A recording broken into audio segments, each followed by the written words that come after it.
दोस्तों आज मैं लाया हूँ आपके लिए टॉप 20 स्ट्रेटेजी गेम्स जो आज तक रिलीज़ हुई है। और शुरुआत करते हैं हम 20 नंबर की गेम से। 20 नंबर पे जो हमारे पास गेम इस वक्त मौजूद है उसका नाम है डॉन ऑफ वॉर 2।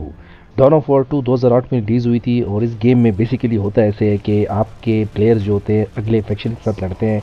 और ये एक किस्म की माइथोलॉजिकल टाइप गेम है जिसमें आपके पास गन फाइट भी होती है, वाह स्वॉर्ड फाइट भी होती है और साथ में आपने मुख्तलिफ़ किस्म के मॉन्स्टर्स के ख़िलाफ़ अपनी जंग को लड़ना होता है। इस गेम के कुछ ड्रॉबैक्स भी है क्योंकि ये इसमें जब आप कोई मिशन शुरू कर देते हो काफ़ी ज़्यादा माइटी होता है, लंबा होता है, जिसकी वजह से आपको कभी कभी समटाइम बोरिंग भी फील होता है। हमारे लिस्ट में 19 नंबर पे है गेम जिसका नाम है ज़ीरो के काफ़ी ओल्ड गेम है। इस गेम की कुछ खासियतें भी है और कुछ ड्रॉबैक्स भी है। इस गेम में आप इस तरह समझ सकते हैं कि जिस तरह चुनटियाँ होती है, एंड्स की लड़ाई होती है, लेकिन इसको ह्यूमनाइज या फिर रोबोटिक्स स्टाइल में किया गया है, जिसमें आप एक ट्रैक बनाते हैं और ट्रैक में आपने अपनी कॉलोनी को बचाना भी होता है और अगली कॉलोनीज़ पे हमला भी करना होता है। अगर आपको स्ट्रेटेजी गेम से प्यार है तो आप इस गेम को खेलना चाहिए। ये टाइम पास के लिए बेहतरीन गेम है। ग्राफिक्स इसके इतने अच्छे नहीं है क्योंकि काफ़ी पुरानी गेम है, लेकिन फिर भी किसी हद तक बेहतर है जिससे आप अच्छा टाइम पास कर सकते हैं। इस लिस्ट में 18 नंबर पे गेम है मिडीवियल 2 टोटल वॉर। अगर आपको स्ट्रेटेजी गेम का शौक है और साथ में आपको टर्न बेस्ड गेम का शौक है तो आपको ये गेम ज़रूर खेलनी चाहिए। इस गेम के बेहतरीन ग्राफिक्स है, इस गेम के कुछ खासियतें और कुछ इसमें ड्रॉबैक्स भी हैं। मैं दोनों के बारे में आपको बताता चलूँ। सबसे पहली बात तो ये कि इसमें आप ओपन स्केल वार कर सकते हैं जिसमें आपके पास काफ़ी बड़ी फौज होती है और आप किलों के ऊपर जो कैसल्स होते हैं उसके ऊपर भी अटैक कर सकते हैं और उनको डिफेंड भी कर सकते हैं। बेहतरीन किस्म की स्ट्रेटेजिकल गेम है। और साथ में इसमें मैप के ऊपर आपने स्ट्रेटजीज भी बना सकते हैं, मैप के ऊपर भी लड़ सकते हैं। और जिस तरह आप डिप्लोमेसी कर सकते हैं कि किसी के पास सफ़ीर भेज दिया और वो आपके लिए सुलह या फिर उससे तिजारत या फिर जंग हर किस्म के काम कर सकते हैं। और इसमें at the end of the game, क्योंकि बहुत लंबी गेम है, इसमें आप पूरी दुनिया को कन्क्वेयर भी कर सकते हैं। 2004 में रिलीज़ होने वाली गेम राइज ऑफ नेशन हमारे लिस्ट में है 17 नंबर पे। इसके गेम प्ले स्टाइल, इसके ग्राफिक्स और दीगर वजूहत की वजह से हमने इसको 17 नंबर पे रखा है। इस गेम में आप काफ़ी कुछ कर सकते हैं। इस गेम के ग्राफिक्स उस दौर के लिहाज से काफ़ी अच्छे थे, लेकिन अगर आजकल के मॉडर्न ग्राफिक्स गेम्स के साथ इसको कंपेयर किया जाए तो इस गेम्स के ग्राफिक्स काफ़ी ओल्ड है। लेकिन इस गेम में ये काफ़ी ज़्यादा अच्छी अपॉर्चुनिटी थी कि इसमें आप मिडीवियल एजेस या फिर स्टोन एजेस से अपने इलाके को शुरू करके मॉडर्न एज में लेके जा सकते थे। जैसे आपकी फौज तलवार की होती थी और उसके बाद फिर आप बंदूक के और फिर मिसाइल और मॉडर्न इंफॉर्मेशन एज तक आप इसको लेके जा सकते हैं। इस लिस्ट में 16 नंबर पे सुप्रीम कमांडर वैसे तो ग्राफिकली काफ़ी अच्छी गेम है, लेकिन ये 3 से 4 गेमों का मजमूआ आप इसे कह सकते हैं। अगर आपने कमांड एंड कंक्वेयर जनरल के लिए भी है तो ये उससे भी मिलती जुलती है और उसके अलावा राइज ऑफ नेशन की भी कुछ ग्राफिकल इंटरफेस इसमें शामिल किए गए हैं। इस गेम में आप मॉडर्न के जितने भी शिप्स है, जहाज़ है, प्लेन्स है, ये सारे इस्तेमाल कर सकते हैं। मिसाइल टेक्नोलॉजीज भी इस्तेमाल कर सकते हैं और इसमें आप अपने टेरिटरीज रीजन्स भी आप अपने डिक्लेयर कर सकते हैं, बना सकते हैं। और इसमें आप तीनों फेसेस पे मतलब लैंड, एयर और सी हर किस्म की जंग कर सकते हैं। अगर आपको ग्राफिकली अच्छी गेम चाहिए तो ये एक बेहतरीन गेम है जिसमें आप मैप पे भी लड़ सकते हैं और आप अच्छा टाइम पास करने के लिए बेहतरीन गेम आपको मिल सकती है। 15 नंबर पर हमारे पास गेम है बैटल फॉर मिडिल अर्थ 2। ये एक अवार्ड विनिंग गेम है। क्योंकि इसके बेहतरीन ग्राफिक्स है इसलिए इसको हमने 15 नंबर पे रखा है। इस गेम की जो स्टोरी है, इसके जो ग्राफिक्स है, दूसरी बात इसमें नहीं है। बेहतरीन ग्राफिक्स, इसमें आप स्ट्रेटेजिकल अपने इलाके को डिफेंड भी करते हैं और साथ साथ अपनी फौज बना के अगले इलाके पे वो हमला भी करते हैं। अगर आपने middle of Lord of the rings की फिल्म देखी है तो ये उसकी प्री सीक्वल सीन्स के ऊपर गेम बनाई गई है कि रिंग कहाँ पे बनी गई थी और रिंग के लिए जंग कहाँ से शुरू हुई थी। इसमें पूरी की पूरी कहानी फ्रोडो से पहले की जितनी भी कहानी थी वो सारी की सारी इस गेम में शामिल की गई है। इस गेम में हर किस्म के मॉन्स्टर्स भी है, जैसे ड्रैगन के अलावा मॉन्स्टर, ट्रॉल्स और भी काफ़ी किस्म की चीज़ें आपको मिल जाएगी इस गेम में। 14 नंबर पर हमारे पास गेम है सेटलर 7। अगर ग्राफिक की बात की जाए, कहानी की बात की जाए, तो इस जैसी गेम दुनिया में कभी भी नहीं बनी गई है। ये गेम बहुत ही अच्छी है, लेकिन चूंकि इसका गेम प्ले और इसका गेम स्टाइल काफ़ी मुश्किल है, तो इसलिए हमने इसको 14 नंबर पे रखा है। इस गेम में आपको काफ़ी कुछ चीज़ों का ध्यान रखना पड़ता है, जैसे कि आपने अपने जितने भी आपके शहरी होते हैं उनके कपड़ों का ध्यान रखना होता है, उनके खाने पीने का ध्यान रखना होता है, उनके लिए फौज भी बनानी होती है, और आपने अगले इलाकों पे हमला करने के लिए भी फौज चाहिए, आपको डिफेंस के लिए भी फौज चाहिए, और लकड़ियों का भी, और लकड़ियों के लिए फिर लकड़ियों से जब तख्ते बनाते हैं वो भी, इवन हर चीज़ का आपको ध्यान रखना पड़ता है जैसे हम नॉर्मल लाइफ में करते हैं। तो मेरे लिहाज में एक बेहतरीन गेम है। ग्राफिकल भी, अगर आपके पास ठीक ठाक काफ़ी ज़्यादा टाइम है तो फिर आप इस गेम को खेलें। इस गेम को खेलने के बाद आपको बाकी गेमों से ज़्यादा मज़ा आएगा। अगर आपको तलवारों की गेमें पसंद है, मेटीरियल टाइप गेम पसंद है, तो ये रही आपके लिए 13 नंबर पर बेहतरीन एक गेम जिसका नाम है knights of honour. Knights of honour material type game है, जिस तरह हमने 18 नंबर पे मेडिवल 2 आपको दिखाई थी, सेम ये उसी टाइप की गेम है, लेकिन इसमें कुछ ग्राफिकल भी चेंजेस है और इसमें आपकी कंट्रोल भी कुछ ज़्यादा है, इसलिए हमने इसको 13 नंबर पे रखा है। इसमें आप दूसरे शहरों के साथ तिजारत भी कर सकते हैं, तिजारत के साथ साथ मतलब ट्रेड भी कर सकते हैं, ट्रेड के साथ डिप्लोमेटिक, आप अपने अपने डिप्लोमेटिक सफ़ीर भेज सकते हैं, एम्बेसडर भेज सकते हैं, और जंग भी कर सकते हैं। हर मैप के जिस वक्त आप जंग चल रही होती है, आप उस जंग को खुद से कंट्रोल भी कर सकते हैं। और उसके अलावा इस गेम में काफ़ी कुछ है, जब आप इस गेम को खेलेंगे तो काफ़ी कुछ सीखने को मिलेगा और एंजॉय भी करेंगे। 2022 में रिलीज़ होने वाली एज ऑफ एम्पायर 4 गेम हमारे पास है 12 नंबर पे। ये गेम एक शाहकार गेम है, इसके ग्राफिक्स, इसकी हर चीज़, इसकी स्टोरी लाइन बहुत ही बेहतरीन है। सिर्फ और सिर्फ इसमें एक मसला है कि इसके मिशंस कुछ छोटे हैं बाकी इसके गेम्स के निस्बत। जिस तरह एज ऑफ एम्पायर्स 2 के मिशंस काफ़ी लंबे होते हैं, इसके मिशंस कुछ छोटे हैं। बाकी इस गेम में उसी गेम को ही कॉपी किया गया है। इसी में सेम वही चीज़ें, आप सोना गैदर करते हैं, गोल्ड गैदर करते हैं, वुड गैदर करते हैं, स्टोन गैदर करते हैं, और शिकार करते हैं, लेकिन इसके ग्राफिक इंटरफेस काफ़ी ज़्यादा है। आप इसमें जूम इन कर सकते हैं। दूसरा, इसमें आपको कंट्रोल काफ़ी ज़्यादा दिया गया है। बाकी इसमें आपके पास जो आर्मी होती है, आर्मी की स्केल काफ़ी ज़्यादा है, मतलब आपके पास नंबर ऑफ़ जो सोल्जर होते हैं वो काफ़ी ज़्यादा आप कर सकते हैं। स्टोरी लाइन भी काफ़ी अच्छी है, इसके बारे में हम कह सकते हैं कि दूसरी गेमों के मुकाबले में तो इतनी अच्छी नहीं है जो इसके एज ऑफ एम्पायर्स की थी, लेकिन बनिस्बत दूसरी गेमों के जो एज ऑफ एम्पायर्स लिस्ट में नहीं है, काफ़ी अच्छी स्टोरी लाइन है। 13 नंबर पर हमारे पास गेम है age of empires 3। Age of empire 3 को हमने 13 नंबर पर इसलिए रखा गया है कि क्योंकि इसके ग्राफिक इंटरफेस और इसका गेम प्ले स्टाइल काफ़ी ही अच्छा है। इसमें आप अपनी फुल स्किल आर्मी बना सकते हैं, और इसके अलावा आपने अपनी इकॉनमी को बेहतर करना होता है। इस गेम के कई वर्जन आए हुए हैं। पहला इसका वर्जन था एज ऑफ एम्पायर 3, और उसके बाद फिर इसका इनहैंस वर्जन भी आ गया, जिसमें इसके ग्राफिक्स को भी काफ़ी अच्छा किया गया है, लेकिन उसके साथ साथ कुछ मिशंस को भी दिया गया है। इसमें आप कई किस्म के सिविलाइजेशन के साथ कर सकते हैं, जैसे इंडियन सिविलाइजेशन है, इंग्लिश सिविलाइजेशन है, बाकी काफ़ी सिविलाइजेशन इसमें शामिल किए गए हैं। इस गेम का ग्राफिक इंटरफेस तो काफ़ी अच्छा है, लेकिन इसमें साथ साथ कुछ प्रॉब्लम भी है इस गेम में। जिस तरह का इसके जो कंट्रोलिंग सिस्टम है वो इतना परफेक्ट नहीं है। उसके अलावा जब आप आर्मी बनाते हैं तो इंडिविजुअल आर्मी के अलावा आप इसमें ग्रुप ऑफ आर्मी बनाते हैं, जिसकी वजह से काफ़ी डिस्टर्बेंस पैदा हो जाती है। बाकी ओवरऑल गेम काफ़ी अच्छी है, आप जब इसको खेलेंगे तो आप काफ़ी इंजॉय करेंगे। एज ऑफ एम्पायर सीरीज़ की एक और गेम हमने 10 नंबर पर रखी है, age of mythology. Age of mythology एक बहुत ही बेहतरीन गेम है। ये ग्रीक माइथोलॉजी के ऊपर बनाई गई है। ग्रीक माइथोलॉजी के साथ साथ पर्शियन माइथोलॉजी भी इसमें है, और इजिप्शियन माइथोलॉजीज भी है, और साथ में इसमें नॉर्थ माइथोलॉजी भी शामिल किए गए हैं।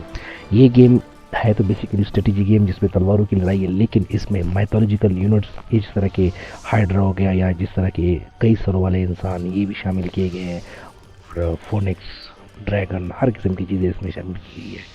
अगर आपको स्ट्रेटेजी गेम से प्यार है तो ये गेम आपको ज़रूर खेलनी चाहिए, क्योंकि इसके ग्राफिक्स भी बहुत बेहतरीन है, और इसके 2 वर्जन आए हुए हैं। एक इसका सिंपल एज ऑफ माइथोलॉजी जो नॉर्मल कंप्यूटर पे चलता है, एक इसका इनहेंस वर्जन है जिसमें एक कैंपेन भी एक एक्स्ट्रा दिया हुआ है। उसके ग्राफिक्स भी काफ़ी अच्छे हैं, और उसमें कई चीज़ें एडिशन भी की गई है। अगर आपके पास आपका थोड़ा सा भी सेंट है इन गेम को खेलने का, स्ट्रेटेजीज गेम खेलने का, तो आपको ये गेम ज़रूर खेलनी चाहिए। 1999 में रिलीज होने वाली एज ऑफ एम्पायर्स 1 गेम को हमने अपनी लिस्ट में रखा है 2 नंबर पे।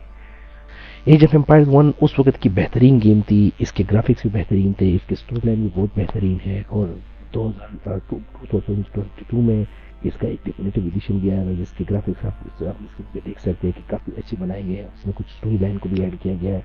इस गेम के कुछ ड्रॉबैक्स भी है, कुछ अच्छे वो भी है। ड्रॉबैक्स में है ये है कि इसके कंट्रोल में कुछ इश्यूज है जिस तरह एज ऑफ एम्पायर 3 में है। और बेहतरीन वो ये है कि इस साथ हमारी बचपन की यादें वाबिस्ता है। बचपन में जब हम छोटे छोटे होते थे तो यही गेम खेलते थे, एज ऑफ एम्पायर्स 1। और दूसरा इसमें हम Roman empire, Egyptian empire, Sparta, इस तरह की जितनी भी कैंपेन है वो सारे के सारे खेल सकते हैं। टाइम पास की ये बहुत ही बेहतरीन गेम है। आप अगर आप गेम को खेलेंगे तो ठीक ठाक इंजॉय करेंगे। कंपनी ऑफ हीरोज 2 को हमने रखा है अपनी लिस्ट में 8 नंबर पे। Company of heroes 2 world war 2 की स्टोरी है जिसमें आप स्ट्रेटेजिकली इस गेम को खेल सकते हैं। इसमें आप टैंक्स, बख्तर गाड़ी जो आर्मोर व्हीकल्स होते हैं और इसके अलावा काफ़ी कुछ इस्तेमाल कर सकते हैं। इसमें आप दो किस्म के, 3 किस्म के आप गेम कर सकते हैं। रशियन साइड से भी खेल सकते हैं, जर्मन साइड से भी खेल सकते हैं और यूरोपीय साइड से भी खेल सकते हैं। हर कंपेन के अलग अलग मिशन है और काफ़ी एडवांटेजेस है। एयर सपोर्ट भी आपको मिलती है और इसके अलावा आर्टिलरी शेलिंग की भी सपोर्ट मिलती है। ये कंप्लीट एक स्ट्रेटेजिकल गेम है जिसमें आपके पास लिमिटेड फौज होती है और उस लिमिटेड फौज के साथ आपको मिशन को कंप्लीट भी करना होता है। समटाइम इसमें आपके पास प्रैक्टिस भी होती है जिसमें आप अपने जो फौजी होते हैं या टैंक होते हैं बिल्ड कर सकते हैं, मतलब न्यू आर्मी बना सकते हैं। लेकिन मोस्टली मिशन में इस गेम में आपके पास लिमिटेड फौज होती है जिसमें आपने मिशन को कंप्लीट करना होता है। अगर आप इस गेम को खेलेंगे, इस गेम के लिए आपको एक हाई एंड पीसी चाहिए होता है क्योंकि ये काफ़ी अच्छी ग्राफिक वाली गेम है और स्टोरी लाइन भी अच्छी है। लेकिन सिर्फ इसका जो ड्रॉबैक है वो ये है कि इसके मिशन है वो काफ़ी छोटे हैं, बहुत जल्द गेम खत्म हो जाती है। लेकिन फिर भी एक बहुत ही इंजॉयबल गेम है। 7 नंबर पे मौजूद हमारे पास है Lord of the Rings battle for Middle Earth. अगर आपने लॉर्ड ऑफ द रिंग्स की सारी फिल्में देखी है तो ये गेम आपके लिए ही बनी है। ये एक बेहतरीन शाहकार गेम है जिससे आप किसी भी हालत में बोर नहीं होने वाले। इस गेम में आप अपनी लॉर्ड ऑफ द रिंग्स की सारी जितनी भी फौजें उसमें इस्तेमाल हुई थी वो सारी आप इसमें बना सकते हैं, स्पॉन कर सकते हैं। और इसमें आपके पास दोनों साइडों के चांसेस होते हैं। आप इवल साइड से भी खेल सकते हैं और ह्यूमन साइड से भी खेल सकते हैं। एल्विश फौजी भी आप कंट्रोल कर सकते हैं और आप इसमें अपनी फौज को डेवलप भी कर सकते हैं, मतलब नई फौज भी बना सकते हैं और साथ साथ स्पॉन भी कर सकते हैं। इसके अलावा आपके पास काफ़ी किस्म के हीरोज़ होते हैं। जितने हीरोज़ उस मूवीज़ में आए थे वो सारे के सारे यहाँ पे आपके पास आते हैं। और इस गेम ये काफ़ी लेंथी गेम है। अगर आप इसको खेलने बैठ जाएंगे तो कम से कम 1 महीना आपका पार आराम से हो सकता है। और ग्राफिकली अगर पूछा जाए तो इस गेम में किसी किस्म के कोई भी ड्रॉबैक, किसी किस्म का कोई मसला नहीं है। मेरे हिसाब से उस एज के, मतलब 2008 में जब ये रिलीज़ हुई थी तो ये एक बेहतरीन गेम है। ये नॉर्मल एंड की पीसी पे भी चल जाएगी और हाई एंड की पीसी पे भी अच्छे ग्राफिक्स चल जाएगी। मेरा मशवरा है कि अगर आपको स्ट्रेटेजी गेम के साथ प्यार है तो आपको ये गेम ज़रूर खेलनी चाहिए। 6 नंबर पर मौजूद हमारे पास है वारक्राफ्ट 3। वारक्राफ्ट 3 अपने ज़माने की 2003 में रिलीज़ गेम हुई थी और अपने ज़माने की एक बेहतरीन गेम थी। ग्राफिकली और स्टोरी के लिहाज से बहुत ही बेहतरीन गेम थी। इसके बारे में काफ़ी ज़्यादा बुक्स भी लिखी जा चुकी है, इस गेम के बारे में भी और इस गेम से पहले भी। ये गेम एक शाहकार गेम थी। इसके काफ़ी ज़्यादा दूसरे एक्सपेंशन भी आए थे, लेकिन जो इसकी मेन गेम थी वारक्राफ्ट 3 रिफॉर्ज एडिशन जो था, बेहतरीन गेम है। इसमें आप ईवल के ख़िलाफ़ लड़ते हैं और आपके पास सुपर नेचुरल किस्म के सोल्जर्स होते हैं। आप एल्विश साइड से भी लड़ सकते हैं, आप जो गॉब्लिन्स होते हैं उनकी तरफ से भी लड़ सकते हैं और जो आपके सिपाही होते हैं वो ह्यूमन भी हो सकते हैं। ह्यूमन फौजी भी इसमें काफ़ी स्ट्रॉन्ग होती है और ईवल जो साइड है उस साइड से भी आप इस गेम को खेल सकते हैं। इस गेम को खेल के आप ठीक ठाक मज़ा आने वाला है। टाइम पास के लिए बेहतरीन गेम है, ग्राफिकली भी और दूसरे स्टोरी साइड से भी।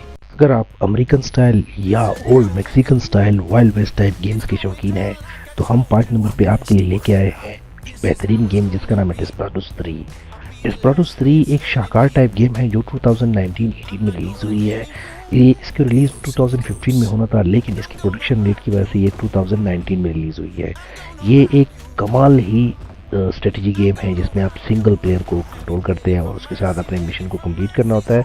आपके पास सिंगल प्लेयर में 4 से 5 किस्म के बंदे होते हैं जिसमें हर बंदे की अपनी खासियत होती है। मतलब जिस तरह एक बंदे के पास चाकू फेंकने की खासियत होती है, दूसरे के पास बम फेंकने की खासियत होती है, एक के पास स्नाइपर होता है। इसमें आपके पास मुख्तलिफ मिशन होते हैं जिसको आप किसी भी एंगल से कंप्लीट करके अपने मिशन को सरअंजाम देते हैं। इसमें आपके पास कई खवातीन भी होती है, खवातीन सीड्यूस भी कर सकती है मतलब आप इस गेम को खेल के ना बोर नहीं होने वाले। और ये ग्राफिकली भी बेहतरीन गेम है और इसके अलावा स्टोरी के लिहाज से बेहतरीन गेम है। अभी इसकी एक नया एक्सपेंशन पैक भी आया हुआ है जिसमें मज़ीद मिशन ऐड किए गए हैं।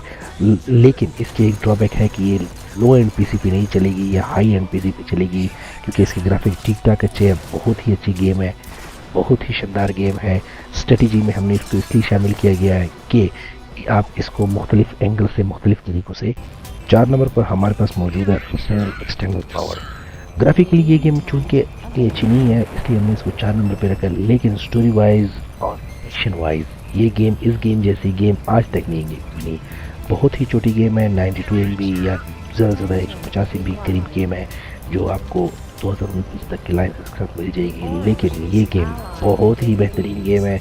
अगर आपको इस गेम की आदत बढ़ जाए तो आप किसी भी हालत में जब तक इसको कंप्लीट नहीं करेंगे आप इसको नहीं छोड़ सकते। इस गेम में आपको तीन किस्म की जंगें आप लड़ सकते हैं, बाय एयर, बाय सी और लैंड। लैंड में आपके पास सिर्फ टैंक्स होते हैं, बख्तरबंद गाड़ियाँ होती है, और साथ में एयर में आपके पास हर किस्म के प्लेन्स होते हैं, और दूसरा सी में आपके पास जहाज़ होते हैं। और आपके पास जितने भी जहाज़ होते हैं उनके लिए फ्यूल भी आपका इंतज़ाम करना पड़ता है। और साथ में जो तांबा है जिसे आपने टैंक बनाना होते हैं उनको भी आपने मतलब कलेक्ट करना होता है। और जितने भी एयर जहाज़ है उनको भी आपने फ्यूल देना होता है। मतलब आपने हर चीज़ का एक कंट्रोल निज़ाम रख के उसके बाद गेम खेलनी होती है, और बहुत ही एग्रेसिव टाइप रख के आपने गेम खेलनी होती है, क्योंकि अगले जो दुश्मन होते हैं, जो कंप्यूटराइज AI के जितने भी दुश्मन होते हैं बहुत ही फास्ट गेम करते हैं। और मेरे हिसाब से नंबर 1 पे होनी चाहिए थी, लेकिन इसकी ग्राफिक्स चूँकि थोड़े से कम है इसलिए हमने इसको 4 नंबर पर रखा है। 3 नंबर पर हमारे लिस्ट में मौजूद है दुनिया की बेहतरीन गेम रेड अलर्ट 2। ये एक ऐसी शानदार गेम है जिसका जो 2002 में रिलीज़ हुई थी, लेकिन आज 21 साल बाद भी 2023 में भी इस गेम को खेल के आपको वही मज़ा आएगा जो 2002 में मज़ा आता है। इसके काफ़ी एक्सपेंशन पैक आए हुए हैं, इसमें आप काफ़ी कुछ कर सकते हैं। ये गेम बेसिकली सोवियत और US के माबेन जो एक इमेजनरी जंग थी उसके बारे में बनाई गई है। ग्राफिक्स तो इसकी गेम के इतने अच्छे खास नहीं है, वही 2002 टाइप के प्रोटोटाइप्स ग्राफिक्स थे वही है। लेकिन इसकी जो स्टोरी लाइन है, इसकी जो फौजी है और इसका जो तरीक़ाकार है वो इतना शानदार है कि आप 2023 में भी इस गेम को खेलते हुए कभी भी बोर नहीं हो सकते। इसमें आपने गोल्ड को कलेक्ट करना होता है, उसके बाद फिर अपनी फौज बनानी होती है, और उसके बाद आपने रशिया के अगर आप है तो आपने US पे अटैक करना है, और अगर आप US के है तो आपने रशिया के ऊपर अटैक करना है। बहुत ही बेहतरीन गेम है, बहुत ही कमाल गेम है। और इस गेम जैसी इस सिनेरियो में उस वक्त के ज़माने में कोई भी दूसरी गेम इसका मुकाबला नहीं कर सकती। काफ़ी अवार्ड विनिंग गेम है, अगर आप इस गेम को खेलेंगे तो ठीक ठाक एंजॉय करेंगे। 2 नंबर पर हमारे पास मौजूद है company of heroes 1। Company of heroes 1 2004-5 में रिलीज़ होने वाली एक शाहकार गेम थी। इस गेम को खेल के आप एक अजीब किस्म के हिस्ट्री में आ जाते हैं। इस कि जब तक आप इस गेम के हर एक मिशन को कंप्लीट नहीं करेंगे आप इस गेम को छोड़ने वाले नहीं है। ग्राफिकली, कहानी के लिहाज से और हर एंगल से ये एक परफेक्ट गेम थी। अगर आप टैंक को और मतलब जिस तरह ये वो बेसिकली ये गेम बनी थी वर्ल्ड वॉर 2 के बारे में। वर्ल्ड वॉर 2 में 1939 से जब शुरू होती है 1945 तक, ये उसके मुख्तलिफ इवेंट्स को कवर करती है, और उस दौरान हुए हुए बड़े बड़े वाक़यात उस इस गेम में आप मिशंस की सूरत में करते हैं। शानदार गेम है, शानदार ग्राफिक्स है, लेकिन इसके लिए आपके पास अगर अच्छा PC है, जब इसके ग्राफिक की सेटिंग को आप हाई पे करते हैं तो ठीक ठाक मज़ा आता है आपको। इस गेम में आपको पहले से तैयार फौजी भी मिलते हैं, और इसके अलावा आप पास फैक्ट्रीज होती है जिसमें आप फौजी तैयार भी कर सकते हैं, टैंक भी तैयार कर सकते हैं। इसमें आप पेंसर टैंक को भी इस्तेमाल कर सकते हैं, टाइगर टैंक्स इस्तेमाल कर सकते हैं। जितनी भी शर्मन है रशिया के जितनी भी टैंक्स आए हुए सारे के सारे आप इसमें इस्तेमाल कर सकते हैं। मेरे ख्याल से अगर आप इस गेम को खेलेंगे तो ठीक ठाक एंजॉय करेंगे, और ये बहुत ही बेहतरीन गेम है अगर आपको वर्ल्ड वॉर रिलेटेड कोई गेम खेलनी है।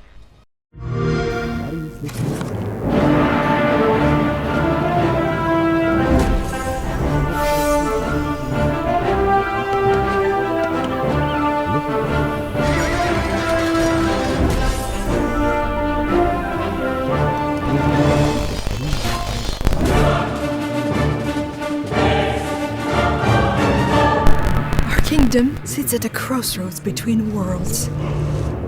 Even I do not compare to the second son of the Cilician Armenian king, Thoros the Great. I come to slay Shah Ismail, the bane of my existence.